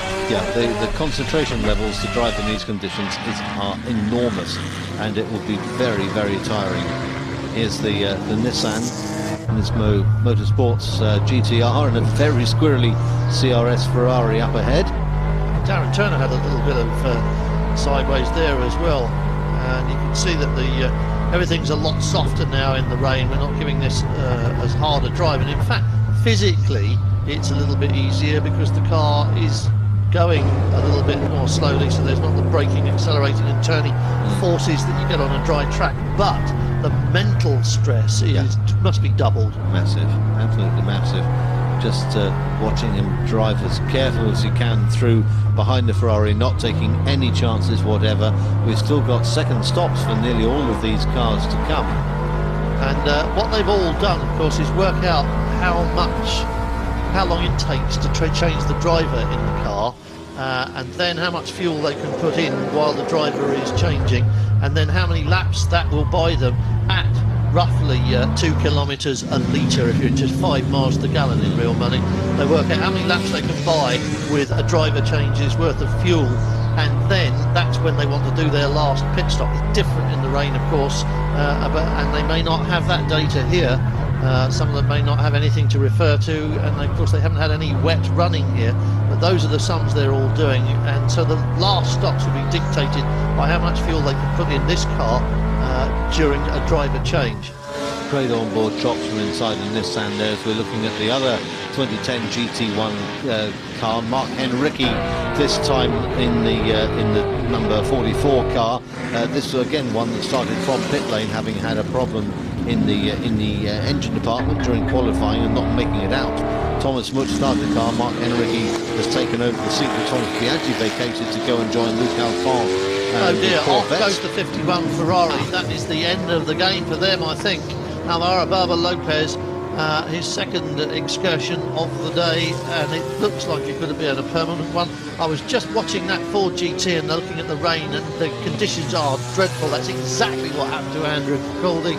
It just floats away, and I think that is game over, isn't it? Well, it's only taken the end plate off the wing.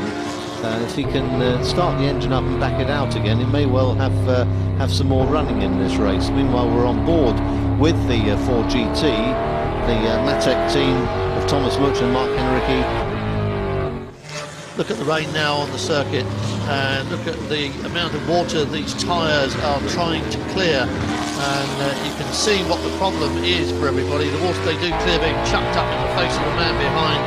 Visibility not good, and you can see on the screen the Ford as well. You've got another problem developing now, and that's condensation. That might have been the conversation Andrew Cordy was having with his pit crew when he came in. Not just the windscreen wipers that need to work, you need the air on the screen, or it mists up, and it looks a bit like our camera lens did there, and that doubles your problems in terms of visibility. Anthony Company's doubled his, no, he hasn't quite doubled his lead, but he's away from Michael Bartels again, 17 seconds anymore. It's been falling. No, it's been that gap has been coming down. Michael Bartels has been consistently lapping quicker than Company. It was 25 seconds.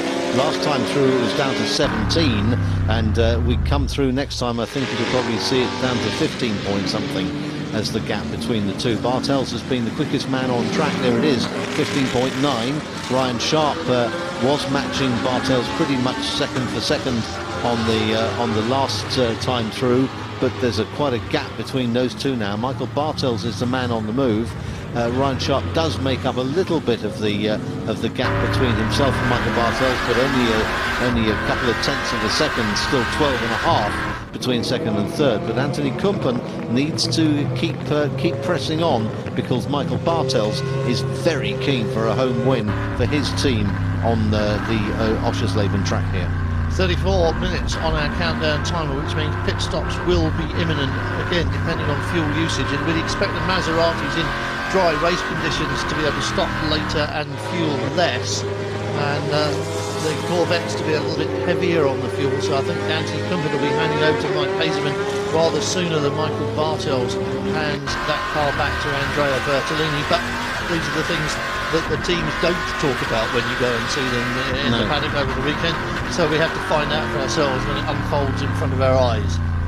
Just looking through the front of the Corvette as he came through shot, the external camera picked up the fact that 51 car is still stranded in the tyres there on the side of the road. Here's Ryan Sharp still trying to make progress up onto the back of Bartels, but finding it harder.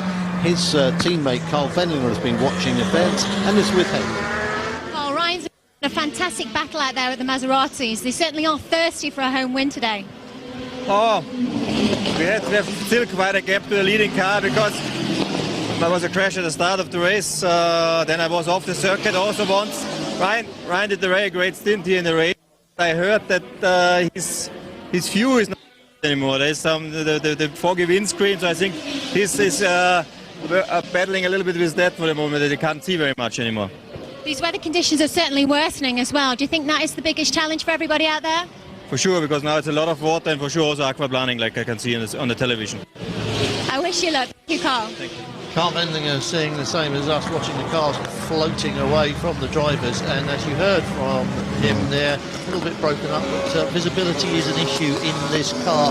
Ryan Sharp is having condensation problems inside the car. Is the wiper working?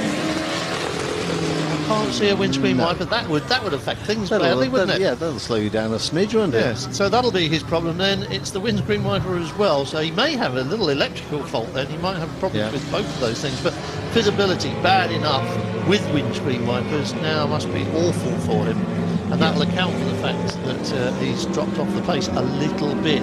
54s instead of the 52s that Michael Bartels was putting in, and Anthony Kumpen too on 54 last time out.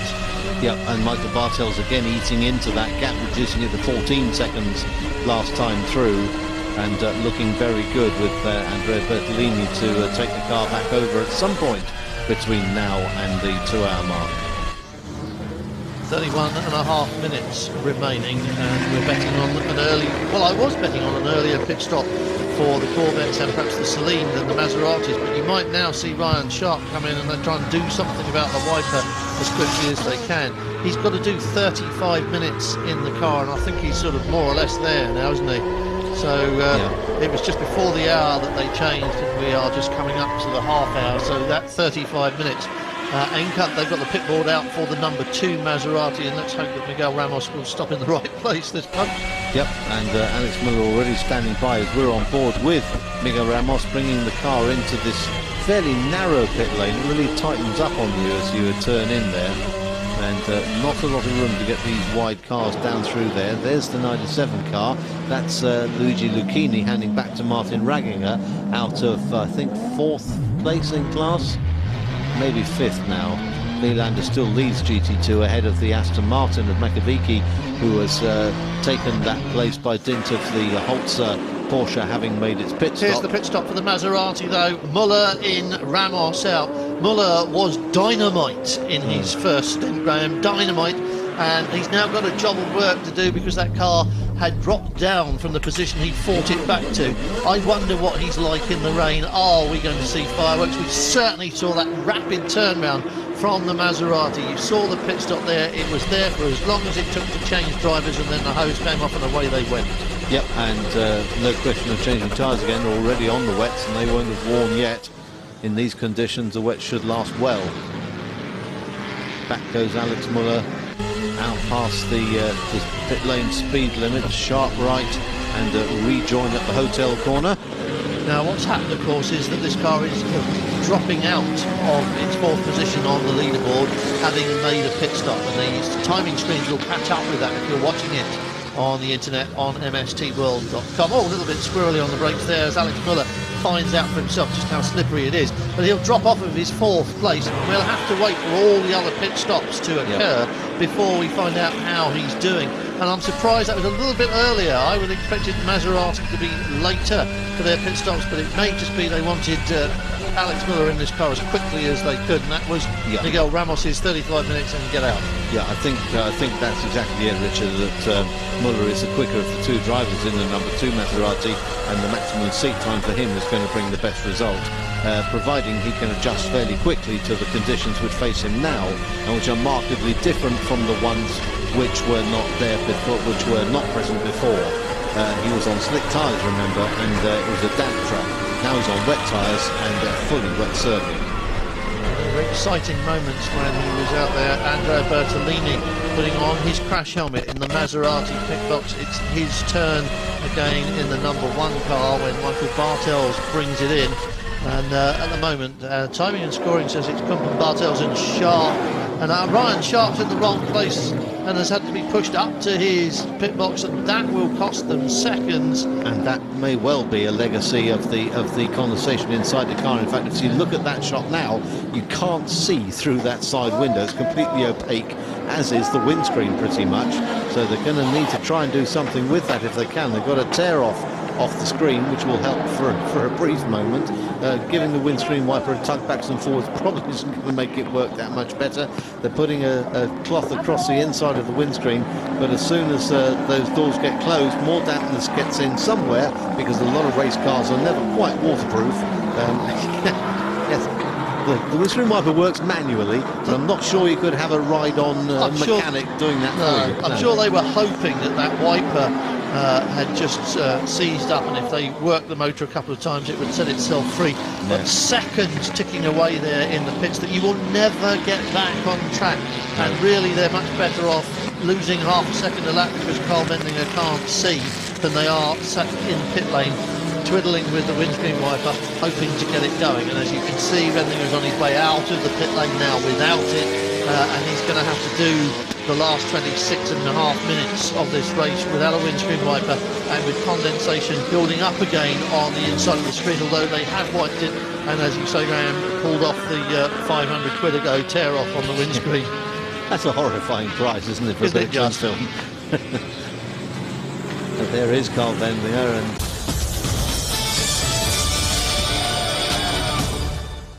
Bertolini has taken over the number 1 Maserati, which is in pit lane. Anthony Kumpen is the race leader in the number 4 car. This is the number 3 car of Bert Longin, who is now showing in 4th place, but might well be 3rd, depending on what taps with Bertolini. And tucked right up behind him. Here's a great result so far for the Matek team. The best placing so far, to my memory, of a GT1 2010 style car, courtesy, I suspect, of the conditions, which will equalise performance rather more than a dry track would. And Mark Henrique showing his mettle, and up to 5th place overall.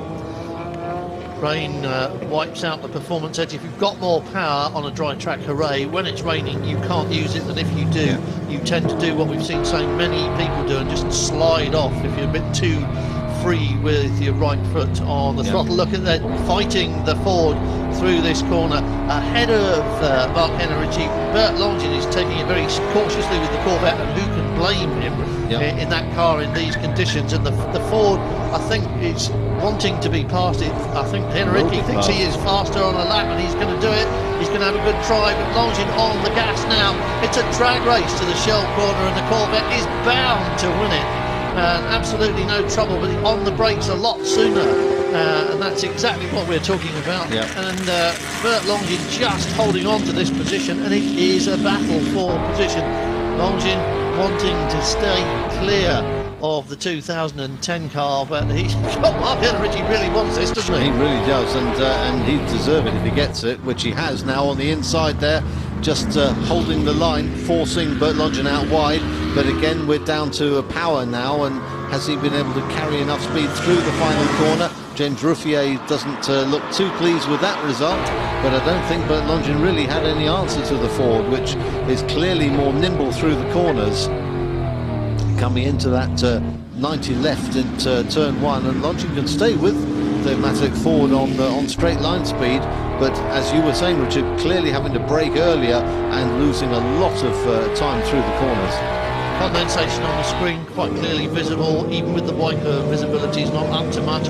Here's Kumpen in the lead of the race after 59 laps. He's going in the 150s at the moment, so his lap times are coming back on. Conditions may well be improving because they were out to the 54s, but on the other hand, he's got an empty track in front of him, so it may just be that he's not running in traffic.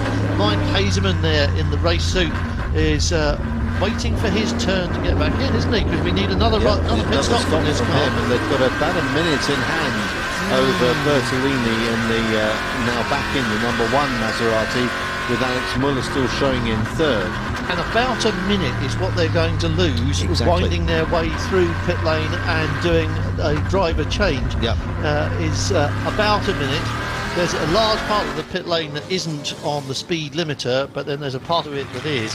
And as you said just now, it narrows up very quickly, and Kumpen goes past, so it isn't going to be on this lap.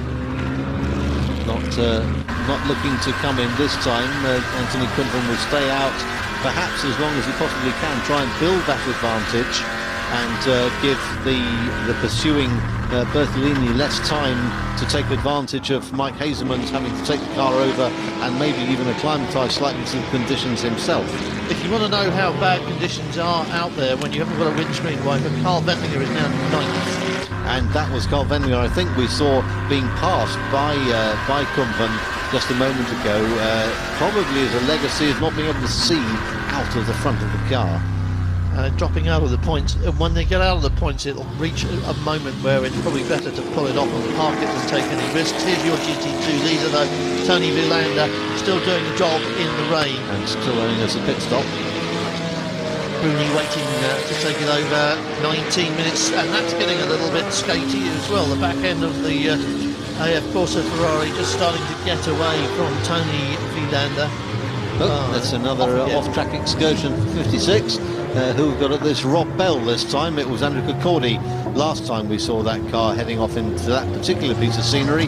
Rob Bell's decided he wants to go and look at it as well. There exactly it is. The same problem. Yes. Just coming into that little left-right flick-flack and finding a big puddle. Oh, and he's deranged the rear wing, has he? Yeah, just slightly wobbling there. As though it's sprung back into place with a bit of luck and fair wind, but hitting unprotected arms go backwards. If you've got to hit it anyway, hit it backwards, but there's the team rather wishing he hadn't.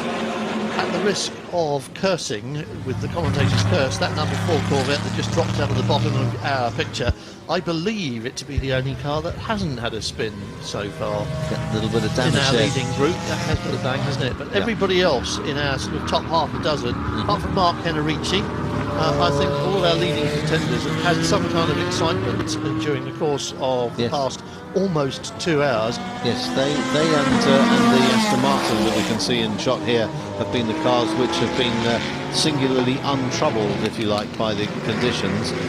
Here's the Aston skating down the inside of the somewhat second-hand now CRS Racing Ferrari, Rob Bell at the wheel, and Stefan Mucker is currently running in 3rd in class. They will be pleased with that. And Rob Bell doubtless on the wireless to the team, discussing what's happened to the car and what they're going to do about it, if anything. You'd think at this stage nothing, wouldn't you? Because they've done their 2 mandatory stops. They won't want to bring them back in again. We're on board with the Aston Martin. Stefan Mucker having taken the car back over from Fred Makabiki, and both of these drivers really know how to handle the Aston Martin.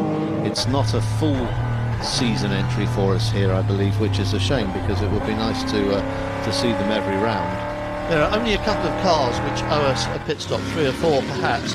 One of them is the race leader, and we know Mike Hazeman is waiting for that, and the other one is the GT2 leader, which is at the moment Wielander, who is still waiting for the timing to tell us.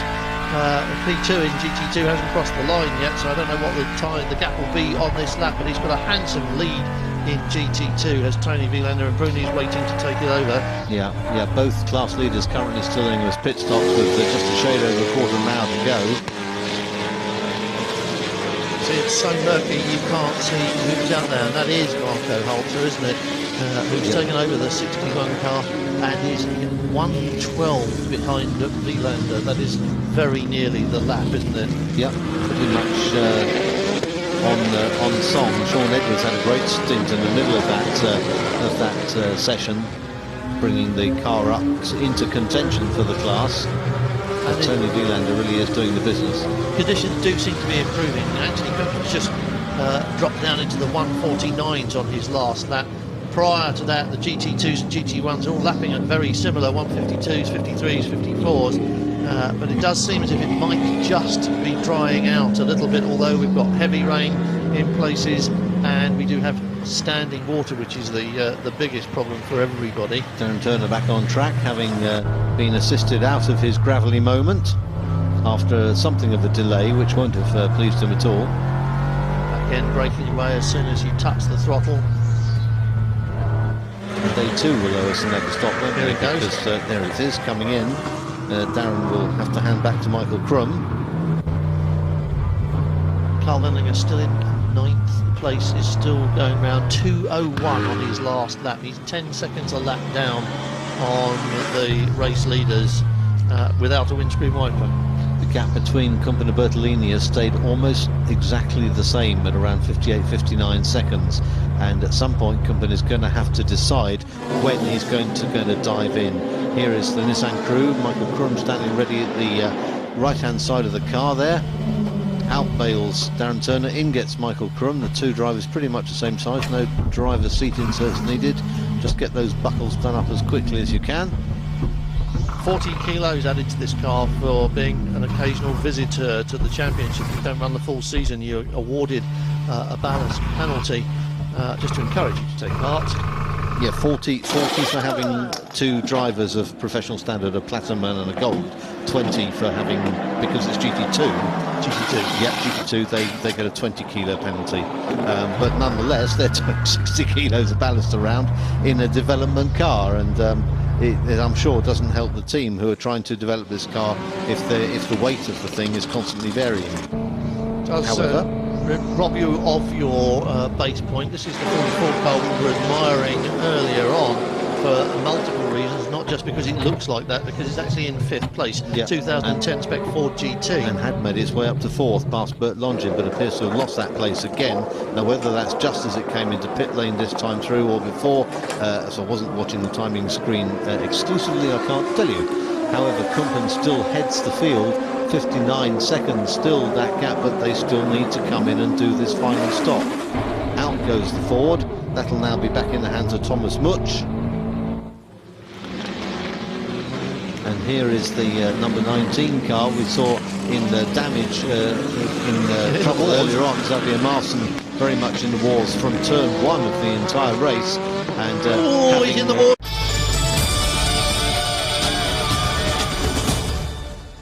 Will be slower in that car than it was on the Maserati, if only because you need to take the steering wheel off on the Corvette. I mean, look, kiss goodbye to 2 or 3 seconds right there.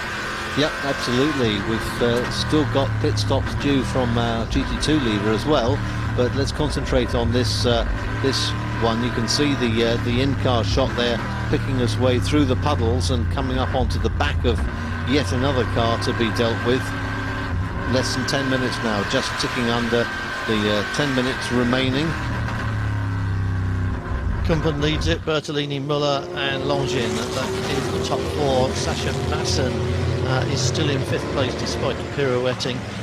We've been looking at GT2. Sean Edwards is back with us, and at the moment Lucchini is 1, 2, 3, 4, 5 in GT2, and he is lapping just a little bit slower than Tim Mullen in front of him. Sean Edwards is with Haley in pit lane. Let's see what he thinks about the day so far. Sean, you had a great middle stint, and now Marco is really fighting hard to hold on to his position in the race. Yeah, it's been going great, to be honest, so far. We made a little mistake by coming in too early because he'd been held up by the Ferraris after the chaos at the start. And that way we had to do an extra driver, an extra pit stop to change drivers again, which is unfortunate. Otherwise we'd be leading the race once the number 50 Ferrari pits. But, you know, it's great. We're running second at the moment.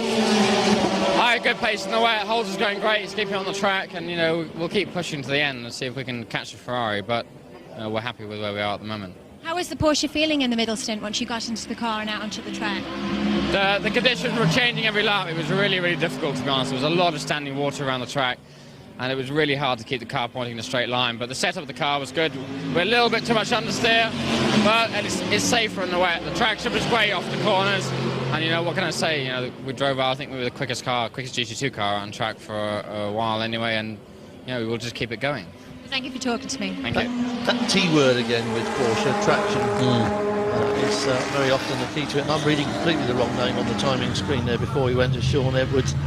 And of course, Marco Holzer is actually in second spot, rather than further down. Yes. So it's a much better afternoon for them than I thought. It is, but Stefan Mucker is doing all he can to prize that spot away from them, several seconds quicker through last time than Holzer. Here's a Ford GT battle, because the battle it is becoming between the two 2010 spec cars. Baz Linders ahead in the silver car with the yellow wing, and this one, number 44, Thomas Much. These two are both the 2010 spec GT40s and fantastic GT Fords, and brilliant cars they are too. Really looking forward to seeing a grid full of this sort of stuff next season. Thomas Much knows his way around this, of course, from GT3, very quick and very experienced in this. And finally, we get the pit stop that we've been expecting from the number 50 car. 50, now this is going to be very instructive. 57 seconds is the gap between him and the car ahead of him, and when he goes back out, we'll see what happens with oh, and in comes the number 4 car, so we won't get a guide. They're going to do it together, and both our leaders in the pit together, and let's see what happens as they come to a halt.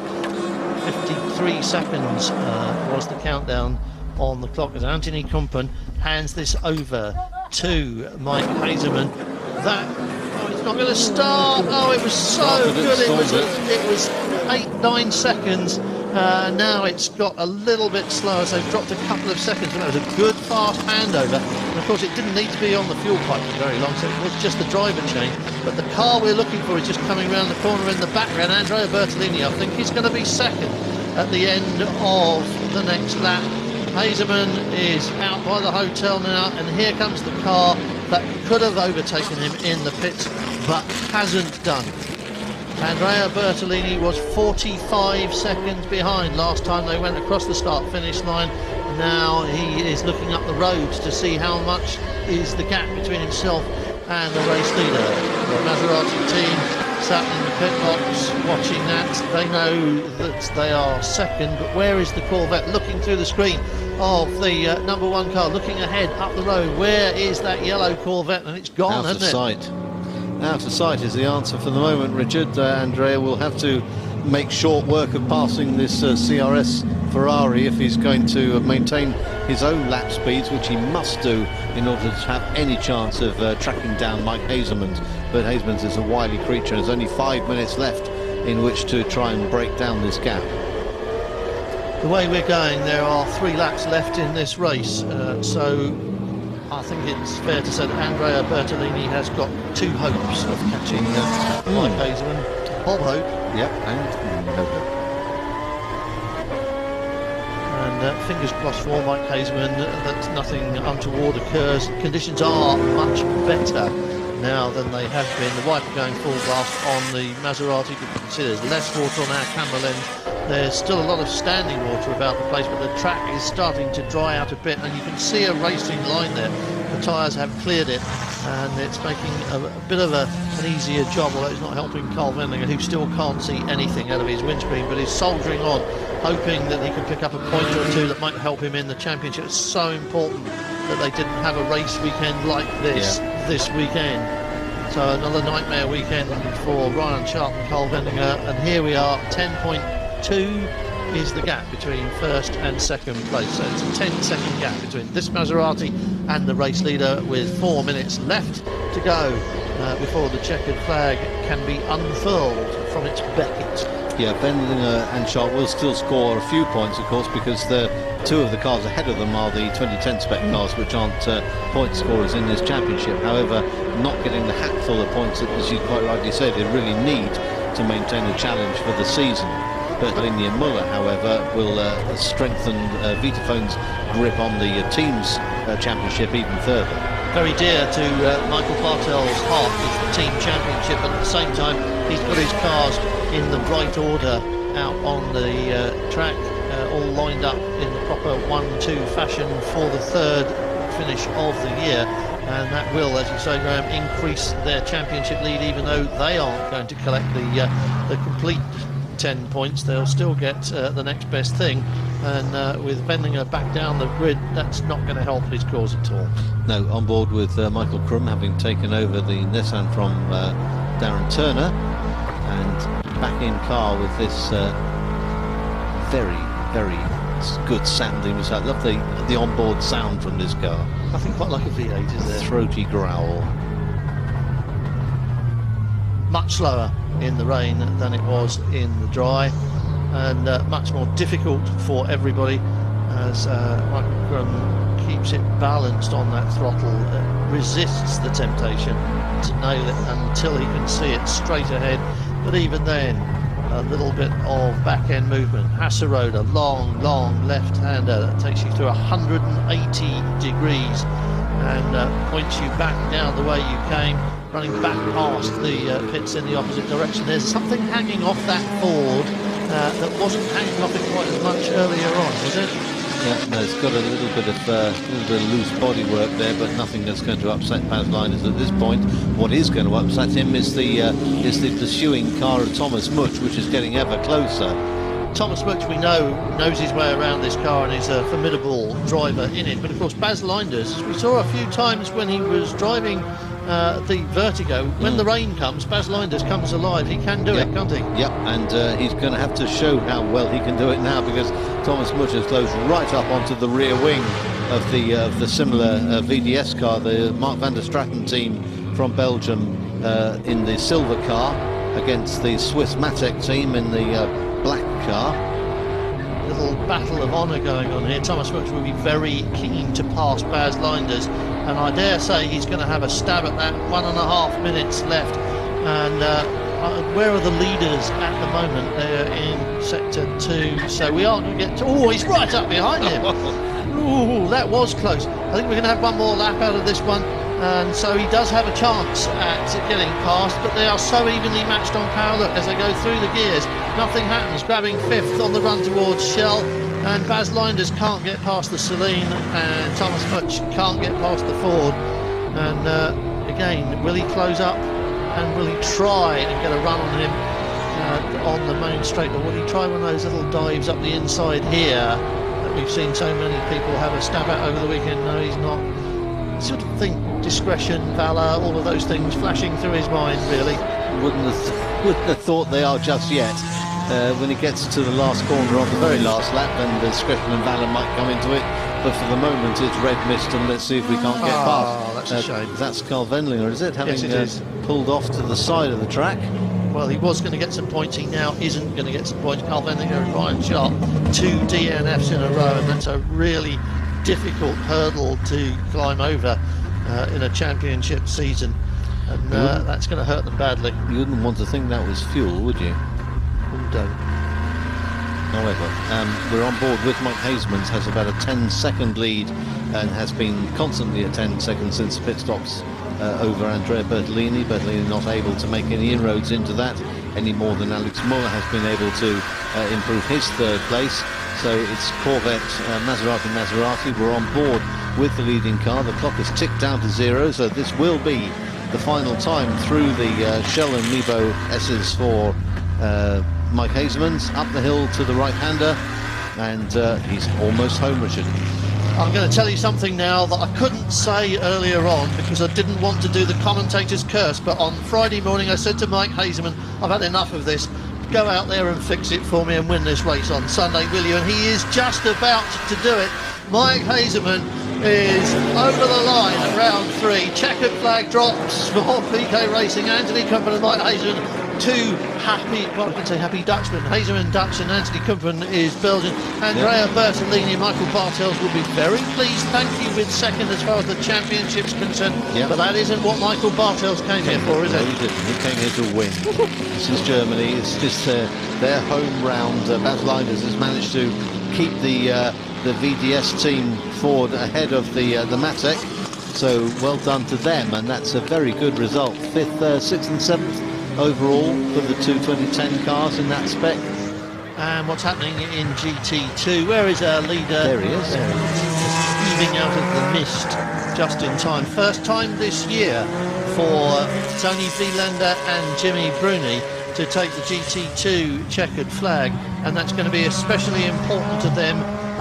Because their other car is still going. Oh, no, it's not, is it? Because Collard and Westbrook aren't going, and will score nil point here.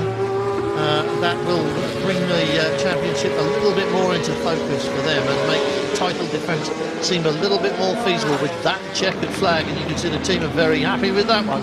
Yep, absolutely. Although in the teams championship, of course, having had Marco Holzer and Sean Edwards come home in second place, which they're about to do ahead of Stefan Mucker and Fred Makovici in the Aston Martin, and there is the Porsche coming home in second place with the Aston holding out of the Miston interview in third, so that was close. Just going over the line on the left of the screen beside that Porsche was the Nismo GTR, so 2 hours and a checkered flag for them is precisely what they came here for. And how about this? This is going to be a popular win, a very popular team, and Mike Haseman absolutely lives and breathes this sport and these cars, and everybody knows that and recognises it. That's a good win for him. It's not really going to upset the balance of the championship very much, but just reward for a good weekend's work and staying out of trouble rather magnificently on lap 1 when it all went horribly wrong for almost everybody around him. Yes, qualifying down in 7th place turned out not to be too bad a thing, did it? Because it meant that the first lap accident could happen out of his way, and Haseman's just had to pick his way through the carnage and sail off into the lead. Well, there it is. Round 3, and we have the first Corvette win of the year. I wonder if it's going to be the only one of the season, and I can see that Haley has already got Mike Haseman down there to find out how he feels about that one. Congratulations, Mike. That certainly was a fantastic race to watch, but how was it for you? Yeah, it was very nice. At the beginning, we were lucky with the start. We had yesterday, I went off in the qualifying, so I didn't do that good, but today it was really, we changed the car. We had so much understeer. Then we completely changed the car for today. And it worked very well. I was amazed by my pace in the dry, that I could so easily. Then it was raining a little bit, so I slowed down. I just want to control the gap. And now I just did 4 laps in the rain, but it was easy to drive, so very nice. Those larger restrictors that the GT Bureau issued on the Corvettes, do you think that's contributed to this win? No, I think, yeah, for sure it helps, but it doesn't. Now in this circumstances, it's difficult to say. You really have to say where we are in Spa, because then it's a really track which also the power helps, hopefully. So here, you know, even the power, it doesn't. This is such a small circuit, and the circumstances were so different. So, but I'm happy I won. Certainly is. Thank you, Andrea Mike. Bertolini congratulating him there, and he's obviously delighted with that one, and now going to find the rest of the drivers and make his way up towards the podium, and he needs to hook up with his teammate Anthony Kumpen, who did a large part of the work this weekend. That was Anthony, wasn't it? There he is. Yeah, did a sterling job in the middle session, Anthony Kumpen, and the pair of them deserve this result. It's been a long time coming this season. Top step of the podium always feels good, doesn't it? And as we say, the Vitaphone team, from a championship point of view, will be happy to have finished in this order. What they won't be happy about, of course, is not winning their home race for only the second time since they've started racing that car and coming here. Yes, they had to give best to Aston Martin last year and to Corvette this time. So Ramos in third place with Alex Miller, Longin and Ruffier fourth, Masson and Thomas Biaggi will be reasonably satisfied to have saved fifth place out of what looked like a complete disaster on turn 1 at the start of the race. And how good for the Ford GTs, and for everybody who's looking forward to 2010 to see that the two of them have pulled right up to the tail end of this year's GT1 cars in the rain. And that's a significant factor. Yep, and they're in 9th place overall is the Tony Vielander, Jimmy Bruni AF Corsa Ferrari F430 in the GT2 category. Marco Holzer and Sean Edwards, can't say enough about that. That was a great effort from the youngsters in the number 61 Pro Speed car to come in second ahead of the Hexus Aston Martin, which managed as much as anything to stay out of trouble and keep the times consistent.